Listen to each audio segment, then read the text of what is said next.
제가 오늘 가을 여행을 하러 찾은 곳은 울림동입니다. 울림동은 정말 아름다운 산이죠. 무등산 자락에 위치해서 자연이 너무 예쁘고요. 그 안에서 또 예술이 몽글몽글 피어나는 동네거든요. 오늘도 저와 함께 고즈넉한 가을 여행 떠나보시죠. 세계가 인정한 아름다움을 품은 무등산. 그 품에 안긴 울림동은 아름답고 행복한 가을을 담고 있는데요. 자연에서 만나는 예술 함께 느껴볼까요? 무등산에 가는 길목에 위치한 울림동 성촌마을. 곳곳에 다양한 문화 공간이 자리하고 있는데요. 2009년 문화마을로 지정된 성촌마을은 지역의 예술가는 물론 주민들도 함께 아름다운 자연예술을 만들어가고 있습니다. 사실 이 길을 제가 정말 수십 번 오고 갔지만 사실 이 길을 자세히 들여다보면요. 오른편에는 전통문화관도 있고 또 왼편 곳곳에는 미술관들도 있어요.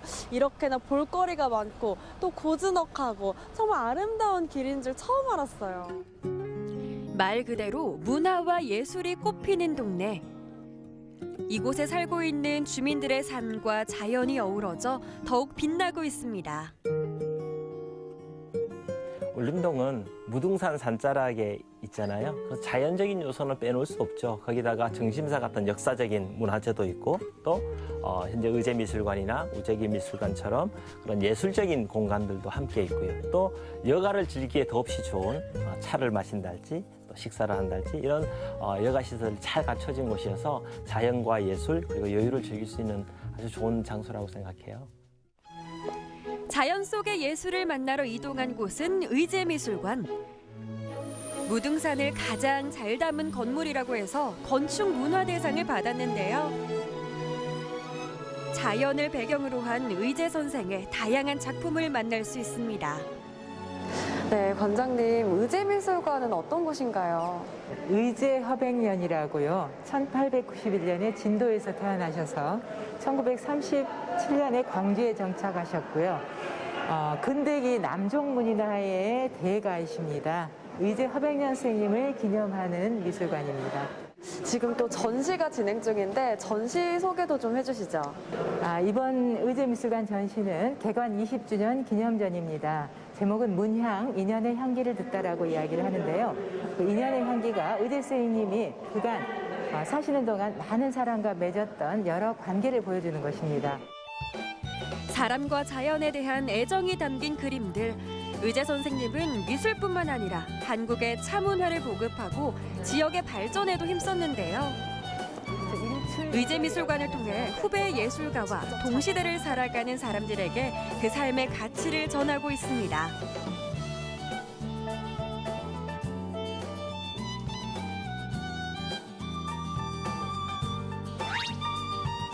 그 정신을 이어받아 사람과 자연의 가치를 품은 곳. 무등현대미술관은 다양한 장르의 의미 있는 현대미술 전시를 통해 지역과 소통하고 있습니다.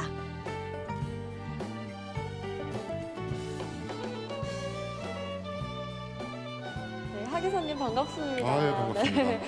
개구리 소리도 막 들리고요. 네네. 둘러보니까 개구리가 정말 많이 붙어 있는데 맞습니다. 지금 어떤 전시가 진행되고 있는 거예요? 미술관 슬로건 자체가 환경, 그다음에 인간, 그다음에 현대미술 이 세 개가 저희 미술관의 슬로건이기 때문에 네. 환경미술제를 매년마다 진행을 했는데 이번 환경미술제는 이제 9회째 진행되는 환경미술제고요. 네. 국제환경의 날 지정이 1974년도에 지정이 됐습니다.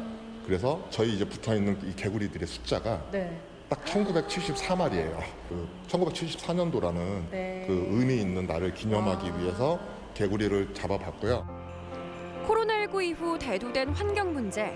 작가들은 작품을 통해 인간과 자연의 공존을 이야기합니다. 지금 무등현대미술관에서 진행되고 있는 전시가 참여용 전시예요. 그래서 직접 이렇게 색종이나 신문지로 개구리를 접어서 원하는 위치에 또 붙여볼 수 있다고 합니다. 그래서 저도 한번 개구리를 접어보려고 하는데요. 네, 개구리를 언제 접어봤는지 기억이 안 나요. 이거 맞나? 잠시만.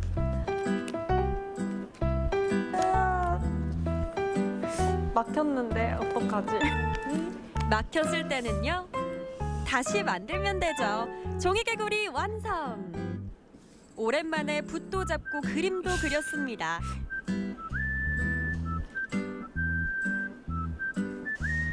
이제 개구리를 어디에 붙이면 좋을지 고민을 해보도록 하겠습니다. 제가 만든 개구리 너무 작고 소중하잖아요. 이 엄마 아빠 개구리 사이에 붙여놓으면 잘 있을 수 있을 것 같아요. 여기에 붙여볼게요. 짠! 제가 개구리를 직접 접어서 이렇게 붙였잖아요. 저도 작가가 된 거예요. 여러분들도 이 가을을 느끼고 예술을 느끼면서 이렇게 직접 작가가 되어볼 수 있는 미술관에 또 방문해 보시면 너무 좋을 것 같아요. 미술관을 나와 이동한 곳은 무등산 품에 안긴 아름다운 사찰 증심사입니다. 증심사가 어떤 곳인지 전체적인 설명 좀 해주세요. 광주를 대표하는 사찰이고요. 세워진 지가 1000년이 넘었습니다. 그래서 1000년 동안 우리 이 지역 백성들의 꿈과 희망을 담고 있는 사찰이고, 통일신라시대 지어진 증심사는 많은 문화재를 보유하고 있어 광주 문화자료 1호로 지정됐는데요. 증심사에 들어선 순간 마음이 정말 편안해집니다. 또 지금 계절이 가을이잖아요. 가을빛으로 물든 무등산 풍경이 너무 아름다워요. 비에 젖은 나뭇잎, 물들어가는 단풍, 이 모든 것이 한 폭의 그림을 보는 듯 하더라고요. 와, 이렇게 너무 경치도 좋고 증심사 들어서자마자 마음이 너무 편안해지더라고요. 이렇게 네, 절에 오면 마음이 편안해지는 이유가 있을까요? 일단 도심을 벗어났다는 게 현대인들은 그것 자체만으로도 마음이 일단 좀 한 템포 느려지죠. 아, 네, 맞아요. 자연을 접하다 보니까 또 마음이 한결 좀 누그러지고 네. 일상에서 좀 날카로워졌던 마음들이 아. 많이 부드러워지겠죠. 맞아요. 액자 아닌가요? 정말 이게 액자라면 딱 떼서 집으로 가져가고 싶은 너무 좋네요. 좋죠. 네. 올가을 단풍 구경을 여기서 다 하고 가는 것 같아요. 너무 좋다. 창밖으로 보이는 나무를 보며 따뜻한 차 한 잔.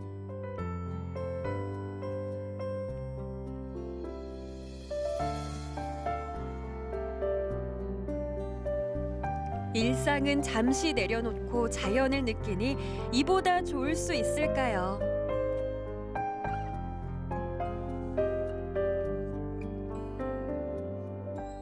무등산은 어머니의 산이라고 하죠. 그만큼 광주 시민들에게는 마음의 고향이기도 한데요. 그만큼 자연적으로나 또 예술적으로나 아주 다양한 영감을 주는 그런 공간인 것 같습니다. 또 많은 예술가들이 그곳에 깃들어서 작업도 하고 또 여러 가지 예술적인 어떤 영감을 얻었던 그런 공간이기 때문에 아주 의미 있는 공간이죠. 무등산의 멋진 자연을 느꼈다면 이번에는 조금 다른 예술을 만나볼 건데요. 오래된 주택을 리모델링한 식당입니다. 여러분, 제가 스테이크를 먹으러 왔습니다.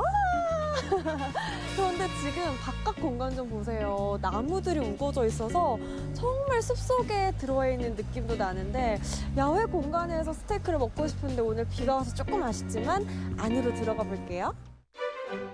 자연과 어울리는 나무 인테리어. 넓고 깔끔한 내부에는 고급스러운 자개장도 있고요. 멋진 음악 속에 모던한 조명이 잘 어울리는 식당입니다.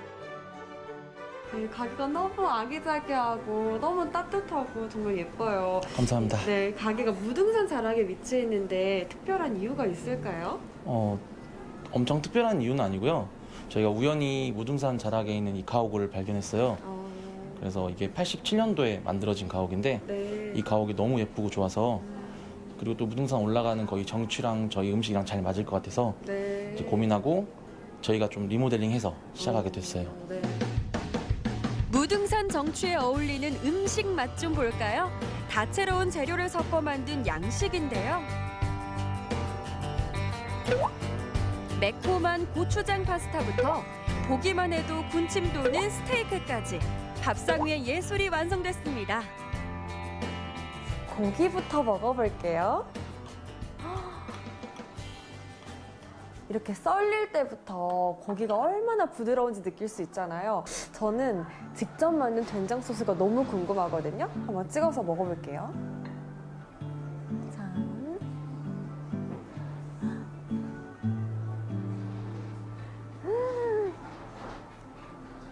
맛있다. 너무 부드러워요. 부드럽고 고기를 먹자마자 이 스테이크 고기 본연의 향이 입안 가득 퍼집니다, 여러분. 위에 들깨가루도 좀 뿌려져 있는 것 같고 야채가 정말 다양하게 들어있다. 비비는 것부터 너무 힐링이에요. 한 번에 모든 재료를 먹어보겠다는 의지. 먹어보겠습니다.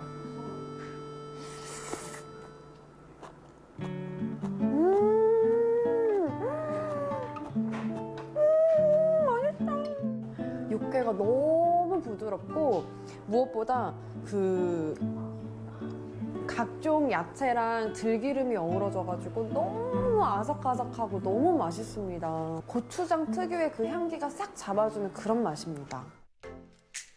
무등산의 아름다움에 취하고 맛있는 음식의 달콤함에 취하는 울림동입니다.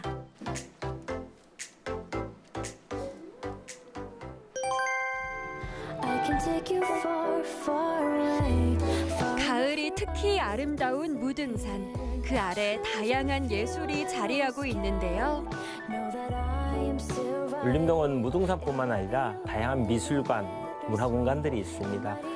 무등산을 방문하시는 분들이 이런 문화예술 공간들을 함께 즐길 수 있도록 서로 연계하고 상품화하고 또 홍보 마케팅을 좀 더 열심히 해서 많은 사람들이 이용할 수 있도록 그렇게 만들어 가야 되겠습니다.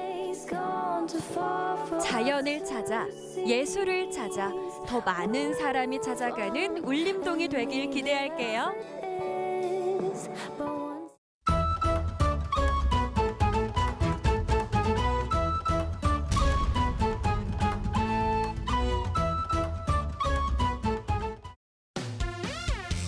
잠시 답답한 일상에서 벗어나 어디론가 여행을 떠나고 싶을 때 감성 넘치는 그곳으로 가볼까요? 오늘 감성 도시여행. 노랗게 물든 은행나무길에서 만난 아산의 가을. 우리 전통 문화가 담긴 옹기도 둘러보고 감성 넘치는 아산의 가을 풍경 만나봅니다. 요즘 가을 타고 계시다고요? 그렇다면 빨리 모여보세요. 제가 멋진 걸 보여드릴게요. 하나, 둘, 셋! 짜자잔! 보이세요? 이 노란 물결! 여기는 곡교천 아산 은행나무길인데요. 이 노란 물결 속으로 빨리 들어가 보자고요. 이 가을에 이 길 안 걸으면 가을을 제대로 느끼지 못한다니까요. 아름드리 은행나무 수백 그루가 길게 펼쳐진 아산 곡교천 은행나무길. 우리나라의 아름다운 가로수길 10선 중 하나로 선정됐는데요. 이맘때면 하늘엔 노란 터널이, 바닥엔 노란 카펫이 깔립니다. 온통 노란빛 세상이죠. 안녕하세요. 안녕하세요. 와, 은행나무가 끝없이 펼쳐져 있네요. 예, 이 은행나무길이 참 아름답습니다. 또 비 오는 대로 운치도 있는 것 같고요. 예, 맞습니다. 근데 제가 여기 유명하다고 많이 듣긴 했는데 처음 와가지고 놀랬거든요. 예. 언제 생긴 거예요? 이 은행나무길은 1966년부터 1974년까지 현충사 성역화 작업으로 인해서 이 도로가 생겼고요. 네. 13년 된 은행나무 365본이 이곳에 교체되어 심어서 현재 60년생 네. 365개의 나무가 이 거리에 있습니다. 안 걸어볼 수가 없어요. 혜수님 예. 한번 걸어보시죠, 저랑 같이. 예, 그렇게 하시죠. 네. 365그루가 늘어선 은행나무길은 2km가 넘는데요. 비바람에 꽤 많이 떨어졌지만 이것도 나름 운치가 있습니다. 노랗게 물들어 시선을 사로잡는 은행나무. 뭐가 그리 바쁜지 서둘러가는 이 가을을 붙잡고 있습니다. 이 은행나무길은 그러면 가을에만 사람들이 많이 찾아오는 거예요? 아닙니다. 봄에는 유채꽃과 여름에는 곡교천의 시원한 바람과 가을에는 코스모스와 그리고 국화 축제가 있습니다. 그러면서 또 한 가지 곡교천에서 삽교천까지 16km나 되는 자전거 도로길이 완성되어 있어서 네. 누구나 와서 이곳에 재밌게 이 풍경과 그리고 이 아름다움을 볼 수 있습니다. 터널을 이룬 은행나무길을 배경 삼아 가을날의 추억을 남기는 사람들. 배경이 예뻐서 그런지 사진도 무척 잘 나옵니다. 선명한 노란빛을 담아내기에 이만한 곳이 없습니다. 아니, 이 가을에 아산 은행나무길을 안 오고 어떻게 가을 감성을 느꼈다고 할 수 있겠어요? 이 밟히는 낙엽 소리, 떨어지는 낙엽 모두 다 작품입니다. 가을가을하다 정말. 아산시 도구면에는 우리 조상들이 사용하던 옹기와 발효 음식을 만날 수 있는 전시관이 자리하고 있는데요. 예부터 이 일대가 옹기 마을로 유명했다고 합니다. 야, 옹기들 진짜 많다. 여러분 보이세요? 가을 감성 여행에 웬 옹기들이냐고요? 예전에는 가을가지가 끝나면 이런 옹기들에다가 음식 보관을 하곤 했잖아요. 그래서 준비했습니다. 이 발효 음식의 세계로 또 넘어가 보시죠. 요즘은 보기 어렵지만 얼마 전까지만 해도 생활 필수품이었던 옹기. 실내에는 우리 조상들의 지혜가 담긴 옹기들이 여러 가지 형태로 다양하게 전시되어 있습니다. 왜 아산에 이렇게 많이 모여 있는 거예요? 이곳이 원래 구한말 천주교 박해를 피해서 사람들이 모여 살게 되면서 옹기를 굽게 됐고 옹기 마을이 만들어졌던 곳이에요. 여기가요? 네, 한때는 그 빛깔이 곱고 모양이 아름다워서 전국적으로 인기가 아주 많았다고 해요. 그래서 조상분들이 쭉 쓰셨구나. 그렇죠. 숨 쉬는 그릇이라고 하잖아요. 옹기는 통기성이라고 그래서 발효성이라고도 하고요. 발효가 잘 돼서 옹기에다가 음식을 담아 놓으면 맛이 되게 좋아지고 또 오래 보관할 수 있고 네. 자연 환원성이라고 그래서 자연에서 왔기 때문에 자연으로 돌아가는 환경 호르몬이 생기지 않는 아주 좋은 그릇이랍니다. 그러니까 옛날에는 방부제가 필요 없었잖아요. 그렇죠. 방독대에서 보던 커다란 항아리부터 떡을 찌던 옹기도 있는데요. 옹기는 숨구멍으로 음식의 맛을 좌우하는 요술 항아리입니다. 전시관을 둘러보고 나면 발효 음식을 직접 만들어 볼 수도 있는데요. 색색의 반죽도 보이고 견과류와 초콜릿도 준비해 주셨습니다. 이 층은 뭔가 먹는 것 같은데 뭘 만드는 거예요? 예, 오늘은 누룩 쿠키를 만들어 보겠습니다. 혹시 누룩 들어보셨나요? 누룩 그거 술 만들 때 쓰이는 거 아니에요? 예, 맞습니다. 우리나라에서는 옛날부터 집집마다 술을 직접 빚어서 만들어 먹었는데요. 네. 쌀에 물과 누룩을 섞어서 옹기에 넣어서 발효시켜서 만들어 먹었습니다. 누룩은 소화제가 없던 옛날에는 천연 소화제로 쓰이기도 했는데요. 네. 쿠키에 누룩을 지어 넣어서 좀 더 소화가 쉽게 되도록 만들었습니다. 거기에 들어간 누룩을 이제 쿠키에. 네. 반죽이 손에 붙지 않도록 손바닥에 밀가루를 바르고 누룩가루를 넣은 반죽을 밀대로 밀어줍니다. 얇게 펴진 반죽기에 모양틀을 누르면 예쁜 쿠키 모양이 나오는데요. 견과류와 초콜릿으로 장식합니다. 와, 다 만들었다. 네, 다 됐습니다. 이제 굽기만 하면 되는데요. 10분 정도 기다리시면 됩니다. 10분이요? 네. 충분히 기다릴 수 있어요. 네. 기대된다. 어떤 맛일까? 네. 이렇게 잠시만 기다리면 잘 구워진 누룩 쿠키를 맛볼 수 있는데요. 좀 투박하게 보이지만 직접 만들어서 그런지 제 눈엔 예쁘게 보입니다. 처음엔 낯설고 생소하게 느껴졌던 누룩 쿠키. 누룩이 반죽을 발효시켜 더 부드럽고 풍성한 맛을 낸다고 합니다. 저는 누룩 쿠키라고 해서 뭔가 좀 쌉싸름한 맛이 나나 이렇게 생각을 했는데 전혀 그렇지가 않고요. 일반 우리가 아는 쿠키 맛이랑 똑같아요. 달콤한데 이게 또 소화에 좋다고 하니까 입 청소에 밀가루 부담스러웠던 분들은 누룩 쿠키 만들어 드시면 좋을 것 같아요. 그리고 체험이 어렵지가 않아요. 가족분들이 오셔가지고 어린 아이들, 어른들 함께 체험하셔도 좋을 것 같습니다. 이번엔 SNS에서 핫하다고 소문난 카페를 찾았습니다. 입구에서부터 심상치가 않은데요. 동화 속 판타지를 눈앞에서 만난 듯합니다. 넓은 정원 곳곳을 구경하는 재미가 있더라고요. 어머, 부항이 쥐도 있고 이거 영화 속에 나오는 거 아니야? 귀여워. 이런 데 오면 또 사진 못 참죠. 빨리 찍어야죠. 자, 어딨지? 독특한 캐릭터와 이정표를 배경으로 찰칵! 이 시간만큼은 내가 주인공이 되어 자유롭게 포토타임을 즐깁니다. 상상의 날개를 펴 사진을 찍다 보면 시간 가는 줄 모르겠더라고요. 그런데 누가 이토록 정성을 들였을까요? 제가 많은 곳에 가봤지만 어떻게 이렇게 꾸밀 생각을 하셨어요? 그 C.S. 루이스의 나니아 연대기라는 영화. 네네 판타지 소설 풍성한 C.S. 루이스만이 가지고 있는 그런 아이디어와 표현력 이런 것들이 굉장히 돋보이더라고요. 그래서 나니아 연대기를 모티브로 잡고 테마로 해서 이제 조금씩 만들어 가다가 보니까 끊임없이 아이디어가 생산되는 거예요. 자연을 소재로 하고 또 버려지는 자동차나 물건들 이런 것들을 소재로 해서 여기에 뭐가 있을 때마다 또 바꿔보고 세워보고 만들어보고 이렇게 뉴트로와 또 카밀레존이라는 시대 정신에 잘 맞추어서 의도해서가 아니라 저절로 그렇게 된 거죠. 된 것 같아요. 이렇게 말씀 들으니까 이 내부도 궁금해지는데 안에도 재밌는 게 많겠죠? 그럼요. 들어볼까요? 한번 들어가 보실까요? 네.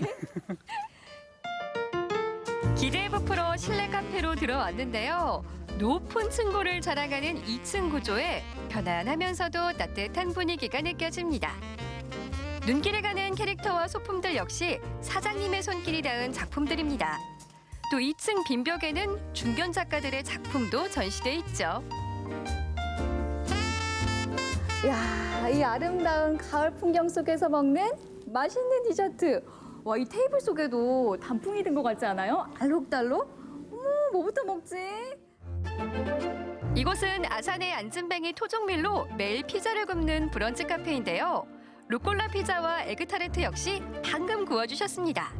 뜨거운 에스프레소가 아이스크림과 토닉워터를 만나면 어떻게 될까요?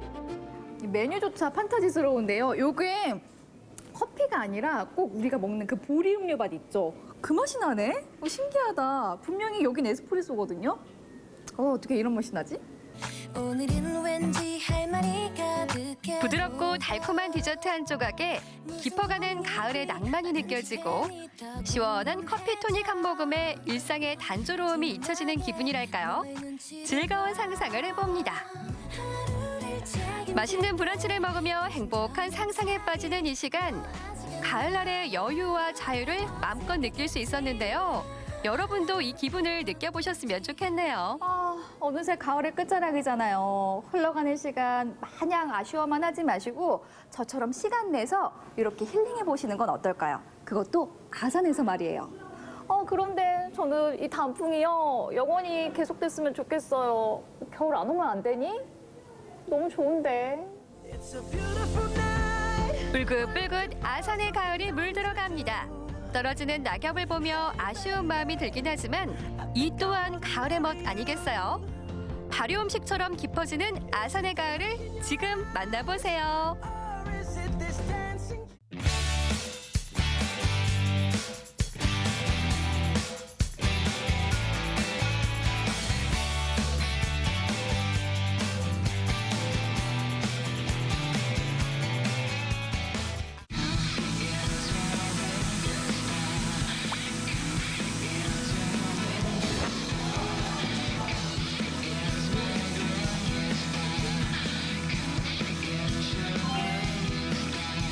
참 많이 신기했어요.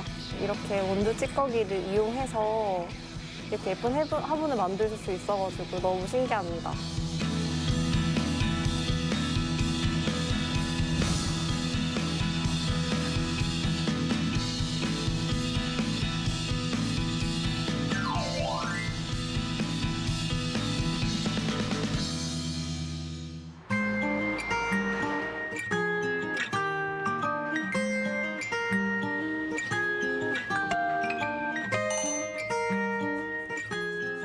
지금 만드시는 게 연필 아니에요? 네, 연필은 연필인데 커피 박으로 만든 연필이에요.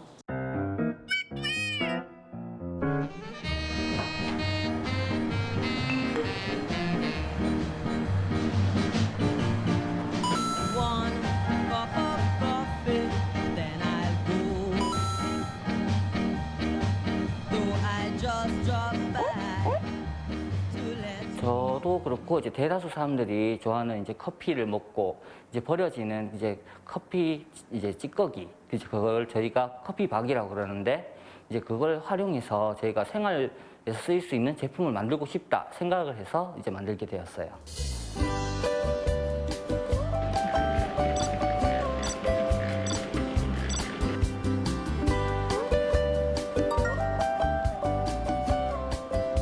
지금 조금 진 것 같거든요. 그래서 네, 실어서 조금만 더 가루 첨가해갖고 혼합물 해서 조금만 더 돌릴게요.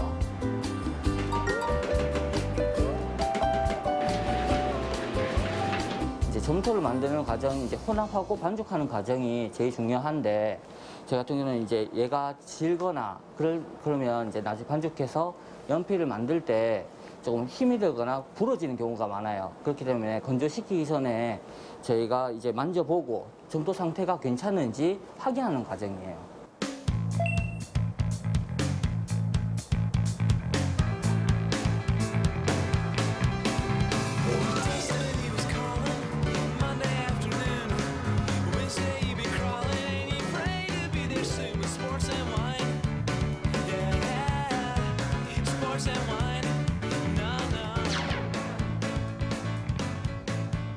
만들어보고 건조되고 연필이 하나 만들어지는 거 보니까 참 많이 신기했어요. 네, 점토가 오면은 빨리 마르기 때문에 빨리 만들어야 된다는 게 있고요. 저희가 일일이 손으로 하다 보니까 이게 시간이 오래 걸리고 건조하는데도 시간이 좀 오래 걸리는 면이 있어요.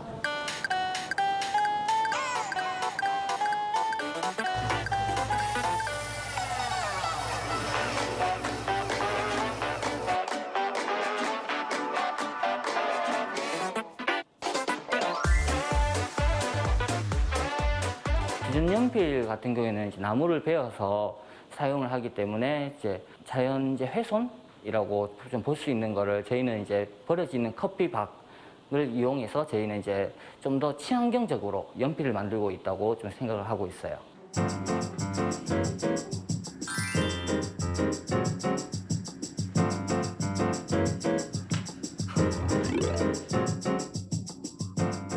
동성로에 있는 커피집 8군데를 섭외한 다음에 허락을 받고 이제 수거를 한 다음에 저희가 이제 안에서 제품을 만들고 있습니다.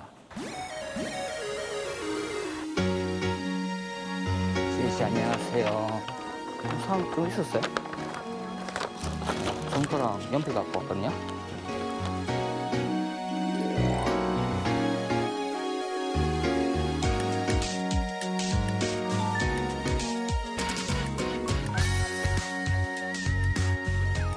이곳은 버려진 커피박을 재활용하여 연필, 화분, 열쇠고리 등 다양한 업사이클링 제품들을 체험하고 판매할 수 있는 공간입니다.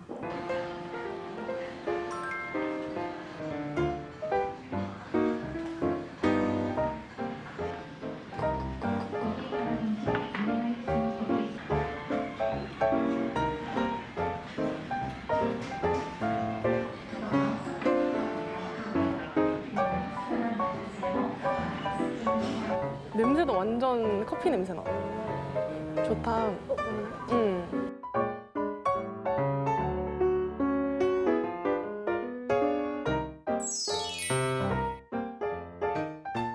매일 커피를 마시는데 이렇게 원두 찌꺼기를 이용해서 이렇게 예쁜 화분을 만들 수 있어가지고 너무 신기합니다. 평소에 커피 원두 찌꺼기를 화장실 방향제로만 썼었는데 이렇게 체험하고 색칠도 하고 하니까 너무 재밌고 좋아요. 나중에 커피 찌꺼기로 만든 업사이클링 제품 말고도 다른 업사이클링으로 만든 제품을 만나봤으면 좋겠어요.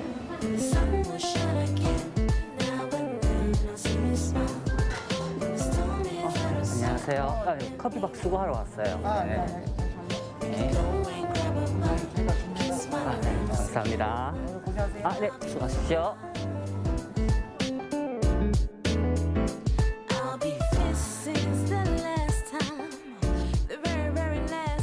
고객님들께서 집에서 하단에 테비로스든지 또는 냉장고에서 냄새 제거를 위해서 그렇게 활용 정도는 해왔습니다. 결국 저희가 이제 버리는 것보다는 그런 또 재생 사업을 통해서 뭐 여러 가지를 또 제품을 만든다든지 다시 또 활용될 수 있다는 것들이 이제 좋은 치료라고 생각하고 또 좋은 생각이라고 생각합니다.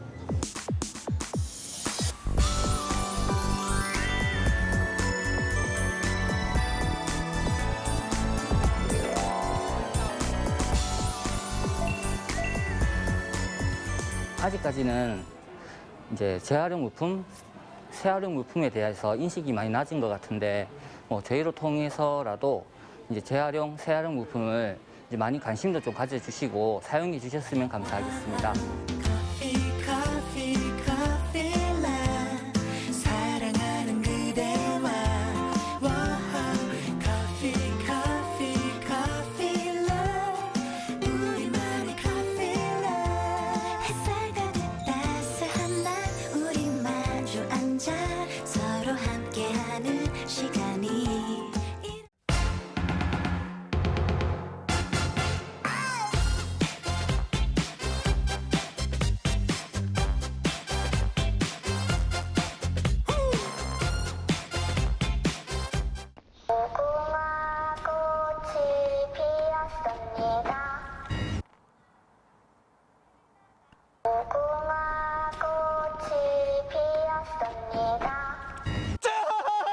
무궁화 꽃이 피었습니다. 야, 요즘 뭐 이 또 게임이 유행이지 않습니까? 그런데 우리 친구들 마음 놓고 이런 게임, 이런 놀이를 할 공간이 없다는 친구들이 많아요.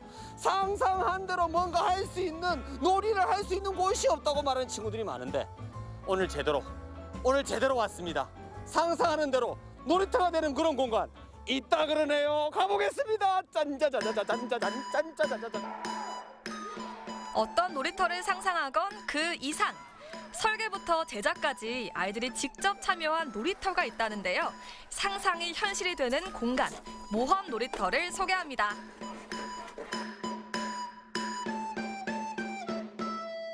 이야, 우리 친구 오자마자 이게 뭐예요? 멋진 그러면 와, 진짜 짜잔! 와, 대단해. 와, 가장 기막힌 도입입니다. 아니, 아저씨가 오자마자 우리 친구가 막 멋있는 슈퍼맨처럼 날아왔어요. 무한상상 놀이터로 아저씨 찾아왔거든요. 여기가 그곳 맞나요? 네, 무한상상 놀이터는 맞는데 예. 이름이 숲놀이터예요. 무슨 놀이터? 숲놀이터요. 저희 다 같이 만들었고요. 네. 지금도 상상하면 놀이터를 뭐든지 만들 수 있어요. 그럼 우리 친구들이 직접 놀이터를 만들고 상상한 대로 뭔가 만들어낼 수 있다 이 말이에요? 네. 아, 그게 가능해요? 네. 무슨 놀이터라고?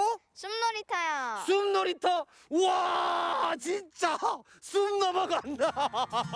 숲 넘어갈 듯 재미가 가득한 숲 놀이터엔 평범한 놀이기구가 하나도 없습니다.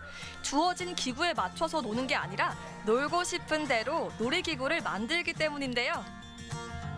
호벌판처럼 보이는 이 한가운데 진짜 멋진 놀이터가 있거든요. 이것은 어떤 놀이터예요? 숲놀이터? 네, 이곳은 네. 숲놀이터, 모험놀이터입니다. 예. 아이들이 스스로 살피고 어허. 책임지는 예. 아이들이 상상한 곳이 펼쳐지는 그런 모험놀이터입니다. 오, 우리 친구들이 그럼 직접 놀이터를 만들고 우리 친구들이 놀이를 함께 만들어가는 그런 놀이터인가요? 네. 우와, 신기하다. 짚라인을 만들고 지푸라기를 던지면서 게임의 룰을 직접 정하는 아이들. 그 덕에 동네마다 있는 뻔한 놀이터가 아니라 개성 넘치는 놀이터가 탄생했는데요. 아이들이 주인인 숲 놀이터는 울산 최초의 민간 모험 놀이터입니다. 아이들의 상상이 계속되는 한 놀이터의 변화도 계속됩니다. 내 손으로 만드는 놀이터는 현재 진행형인데요. 겨울을 앞두고 난로 만들기가 한창. 아이들 실력이 예사롭지 않은데요. 뭐 만들고 있었던 거예요? 호깨가스 스토브를 만들고 있었어요. 도깨가스 스토브. 아니, 이러다가 보일러도 만들 것 같은 분위기인데 우리 친구 그런데 많이 만들어봤어요? 아니 이런 건 처음 만들어보지만 페페로나 오두막 같은 걸 많이 만들어봐서 쉽게 배울 수 있었던 것 같아요. 그렇군요. 그럼 여기 있는 놀이터 중에 우리 친구가 만든 거 뭐가 있어요? 거의 다 제 손으로 만들었던 것 같습니다. 진짜? 네. 우와, 대단해요. 야, 아이들이 상상만 하면 만들어지는 거 결국은 이제 선생님들이 도와주시니까 가능한 건데 아이들이 만드는 데는 어떤 의미가 있을까요? 직접 만들어 보는 거는. 자기 손으로 직접 연장을 만져보고 예. 실제 만든 물건으로 고구마도 굽고 이 체험을 충분히 할 수 있다. 이거는 예. 이제 단순히 체험 정도가 아니라 자기가 만든 걸 자기가 직접 쓰는 거죠. 오, 직접 만든 놀이터에서도 또 직접 놀 수도 있고. 아이들이 금방금방 따라오던가요? 어떻던가요? 예, 그 안전교육을 충분히 해서 예. 애들이 이 교육한 대로 잘 따라오고 있습니다. 어른들보다 나아요. 그래요? 야, 그야말로 아이들의 상상 놀이터는 아이들에 의해서 만들어지네요. 예. 아이들에 의한 모험 놀이터. 이곳에서 놀이기구를 만드는 것도 재밌는 놀이가 되는데요. 그런 만큼 놀이기구마다 아이들의 흔적과 추억이 가득합니다. 이 오두막 놀이터에 우리 아이는 뭐를 했을까요? 네, 저희 아이들은 네. 저희 집 아이는 이 오두막을 만들 때 네. 나무 자르는 거와 기계에 예. 맞춰서 그리고 못질을 했습니다. 아, 못질과 그리고 톱질을 우리 아이가 함께 했네요. 네네. 근데 일반 놀이터하고는 상당히 차이가 있는데요. 어떤 의미가 있을까요? 네, 상상 일반 놀이터. 놀이터 같은 경우는 예. 그냥 만들어진 곳에서 아이가 그냥 뛰어놀기만 하면 되는데 이거는 직접 자신이 스스로 무엇을 만들지 생각하고 예. 그리고 예. 기획해서 예. 자기가 스스로 이제 못질, 톱질 다 해가며 예. 안전을 지키면서 이걸 예. 만들었잖아요. 예. 그래서 자기도 예. 놀이터를 만들 수 있다는 성취감도 오. 얻고 많은 큰 그 성취감을 얻고 예. 다른 아이들과 함께 뛰어놀 수 있어서 너무 좋은 것 같아요. 신나게 놀면서 성취감까지 배운 아이들. 그래서 이렇게 스케일도 남다릅니다. 저 푸른 놀이터에 그림 같은 나무집을 짓고 있는 그럼 어린이. 여기서 뭐 할 거예요? 놀 거예요. 예? 놀 거예요. 누구랑?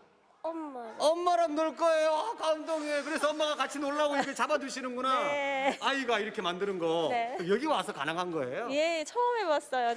예, 처음 해봤습니다. 네. 아이가 이렇게 뭐랄까 네. 커가는 모습, 성장하는 모습 보니까 어때요? 너무 대견하고 재미있고 같이 이렇게 하는 것도 재밌고 네. 예, 스스로도 되게 만족감도 높고 그렇습니다. 마음껏 놀고 상상하며 성장하는 곳.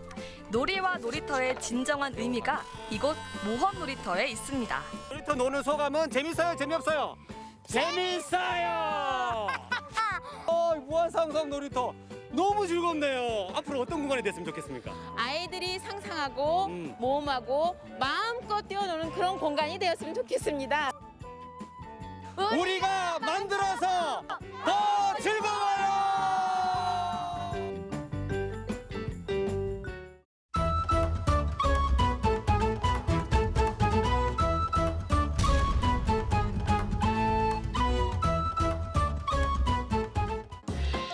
우리 지역에서 나는 제철 식재료를 이용해 밥상을 풍요롭게 채워갑니다. 로컬 푸드로 로컬 셰프가 만드는 건강한 요리법. 로컬 레시피.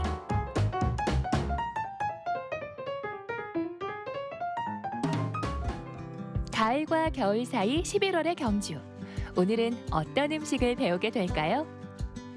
안녕하세요. 로컬 레시피의 박동주입니다. 우리가 계절이 바뀔 즈음에 건강을 더 챙겨야 된다는 거 알고 계시죠? 자, 그래서 오늘은 가을에서 겨울로 넘어가는 즈음에는 어떤 제철 요리가 있을까 궁금하잖아요.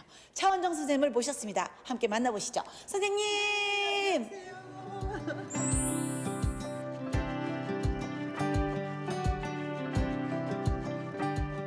선생님, 뭔가 이렇게 바뀔 때쯤 되면 뭐 예민해지는 느낌이 있어요. 그렇죠. 그러니까 우리가 이제 환절기라고 부르잖아요. 그래서 이 환절기 때는 예로부터 몸을 좀 다스려야 된다 이렇게 말씀들을 하셨거든요. 맞아요. 그러니까 이제 요 제철에 나는 걸 좀 가까이 해야 되죠. 그렇습니다. 네. 그래서 로컬 레시피가 중요한 거 아니겠습니까? 네. 자, 그렇다면 이쯤의 제철 재료는 뭐가 있을까요? 여러 가지가 있겠지만. 그렇죠. 잣이에요, 바로.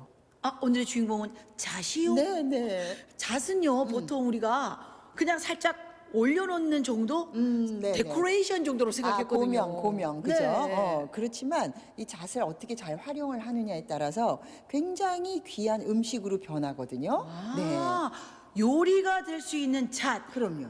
조연도 굉장히 궁금해지는데요. 그것도 나중에 보여드리고. 네, 알겠습니다. 자, 제철 요리 잣으로 만드는 요리는 과연 어떤 걸지 지금부터 한번 따라가 볼까요? 네. 면역력 강화에 좋기로 유명한 잣. 오늘의 요리는 가을 잣을 듬뿍 넣어 만드는 대하 잣즙차인데요. 이름은 생소하지만 임금님 수라상에 올랐던 귀한 음식이라고요. 네, 드디어 대하 잣즙채 요리 재료가 준비가 다 됐습니다. 선생님 정말 너무 어려워요. 이름이 좀 어렵죠? 네네네. 네. 이 대하 잣즙채 요리 이거는 무슨 요리인가요? 그러니까 잣을 즙을 냈다고 이렇게 생각하시면 좀 이해가 빠르시겠죠? 아, 네. 그래서 잣즙채 이렇게 네, 되는 거군요. 그렇죠. 자, 아무튼 이름도 독특하고 왠지 좀 이 잣을 어떻게 활용했을까 궁금해지는 요리 재료를 살펴보도록 하겠습니다. 네. 짜자잔. 와, 아니 네. 오늘 주인공보다 더 네. 크시네요. 그렇네요. 네, 이게 네, 대하. 대하. 네, 네, 대하가 네. 있고요. 네. 오늘의 주인공 잣입니다. 잣. 네. 그리고 이제 제철에 배가 나죠. 네. 그리고 이제 채소류들은 오이하고 당근 준비를 했지만 또 집에 있는 거 활용하셔도 되겠어요. 네, 그리고 그 외에 뭐 네, 양념들 후추와 참기름이 꼭 들어가야 되고요. 아하. 그리고 약간의 소금과 설탕. 네, 이렇게 들어가면 되겠습니다. 와, 저는요 이때까지 잣을 이렇게 많이 먹어본 적은 없는 것 같습니다. 거의 뭐 한 두세 개 동동동 띄워서 먹어봤거든요. 그렇죠. 예전에는 겨울철에 피부병이 그렇게 많았대요. 맞아요. 부스러기 막 올라오고. 그리고 이제 건조하면 우리가 어쨌든 이게 막 간지러워지거든요. 맞아요. 날이 건조해지면. 네. 그래서 잣은 필수 지방산이 굉장히 많이 들어있어요. 이야. 네. 그래서 이제 날이 추워지거나 겨울로 가면 예전에는 우리 조상님들은 잣을 듬뿍 넣어서 죽을 끓여서 그렇게 많이 드셨대요. 여러분 잣을 이제는 아끼지 마세요. 네. 피부에게 양보하세요. 맞아요. 네, 알겠습니다. 자, 그러면 네. 이렇게 준비된 오늘 대하 잣즙채 뭐부터 해볼까요? 먼저 잣즙부터 만들어 볼까요? 손질한 대하를 끓는 물에 넣고 센 불에 5분 정도 익혀주세요. 그런 다음 대하를 삶은 육수에 잣을 듬뿍 넣고 믹서기로 갈아줍니다. 후추, 참기름, 설탕, 소금을 넣어 간을 맞춰주고요. 골고루 섞은 다음 냉장실에 넣어 차갑게 식혀주면 잣즙 준비 완료! 자, 우리가 이 육수를 끓여가지고 말이죠. 네. 이게 갈았잖아요. 잣을 넣고. 근데 육수의 개념이 좀 달랐던 것 같아요. 그렇죠. 새우만 넣고 이걸 육수로 생각했단 말이죠. 네. 그러니까 보통 우리가 왜 김치 같은 거 막 담을 때도 보면 조금 그거는 이제 말린 잔새우 같은 거를 넣어서 육수를 내잖아요. 근데 해산물이 갖고 있는 또 아주 그 깊은 맛이 있어요. 근데 이제 찬바람이 불면 해산물이 맛있어지죠. 그러니까 우리의 선조들은 너무 지혜로운 거예요. 육수를 내는 게 오늘의 굉장히 좀 포인트인 것 같거든요. 맞아요. 아무것도 넣지 않고 오로지 네. 대하만으로. 네. 그런데 그걸 갈아가지고 저 좀 따뜻하게 먹으려고 했더니 막 그걸 냉장고에 쏙 넣으시고. 맞아요. 우리가 이열치열이라고 해서 네. 더울 때도 뜨거운 음식을 먹기도 하고 또 왜 수정과 같은 경우는 겨울에 먹는데도 차갑게 마셔요. 동치미도 차갑게 맞아요. 네네. 그래서 오늘의 이 대하 잣즙채는 냉채 같은 느낌? 겨울에 먹는 냉채 네네네. 이렇게 보시면 될 것 같아요. 여러분 겨울엔 따뜻한 음식만 먹는다는 고정관념을 버리세요. 네, 맞아요. 자, 이제 본격 요리를 시작해 볼까요? 삶은 대하는 껍데기를 벗겨 준비하고 배와 채소도 한 입 크기로 잘라주세요. 새우는 가로로 반을 잘라주고 당근은 살짝 데쳐줍니다. 이제 준비된 모든 재료를 볼에 넣고 차가워진 잣즙을 부어주면 완성! 대하 잣즙채 대령이요! 네, 드디어 대하 잣즙채가 완성이 됐습니다. 네. 그런데요, 저는 재료를 보고 뭐 그렇게 요리가 힘들지 않을 거라고 생각했어요. 네. 그런데 은근히 그 재료 손질에 손이 많이 가요. 맞아요. 정성이 많이 들어가네요. 맞아요. 원래 대하 잣즙채는 임금님이 드시던 궁중 요리거든요. 그러다 보니까 한 입 크기로 들어가기 좋도록 길이도 맞춰야 되죠. 이러니까 좀 섬세하죠. 자, 그리고 이 재료 중에서 꼭 들어가야 될 세 가지 재료가 있다면서요. 그렇죠. 우리가 삼합이라고 하는데 궁합이 서로 좋은 거예요. 네. 그중에 배, 그리고 잣, 그리고 새우. 아, 네, 대하. 배 꼭 빠뜨리지 마시기 바랍니다. 네. 그리고 이 배가 또 아까 역할을 좀 하더라고요. 맞아요. 이제 이 소스 만드실 때 잣하고 새우, 대하, 물을 같이 이렇게 가르셨잖아요. 그때 이제 배 왜 이렇게 썰고 남는 짜투리들 네. 그런 거 같이 가시면 또 굳이 설탕을 안 넣으셔도 될 만큼 아주 맛있어지죠. 자, 알겠습니다. 자, 이렇게 임금님께서 드셨다고 할 때 정성이 가득한 대하 잣즙채 맛을 보도록 하겠습니다. 그러시죠. 여름에 즐기는 새콤한 냉채와는 또 다른 매력을 풍기는 겨울 냉채. 대하의 감칠맛과 잣의 고소함이 만나 입안을 행복하게 만드는 별미입니다.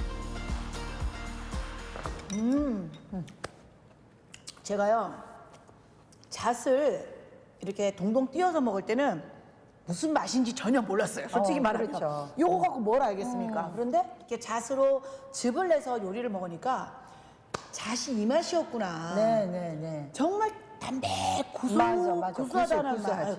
구수하다는 맛. 거기에 새우의 그 향이 살짝 같이 있으니까 뭐라고 말할 수 없을 만큼 깊고 담백하고 고소한 맛이 나요. 한 가지 아쉬운 게 뭔지 아세요? 뭐요? 제가 예쁘게 장식하려고 새우 머리하고 꼬리를 쓰려고 그랬더니 낮에 보니까 동준 씨가 먹었더만요. 아 원래 이렇게 재료를 다듬을 때는 이렇게 남는 건 먹는 재미가 있어가지고 다 씹어 먹었는데 그걸 쓰셔야 했었군요. 괜찮아요. 네.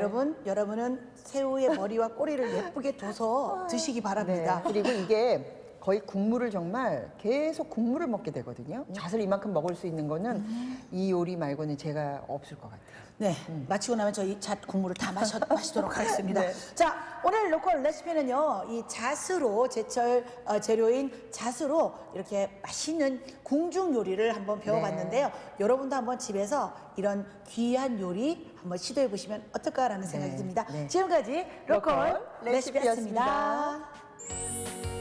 임금님 상에 오를 만큼 몸에 좋고 귀한 요리였던 대하 잣즙채.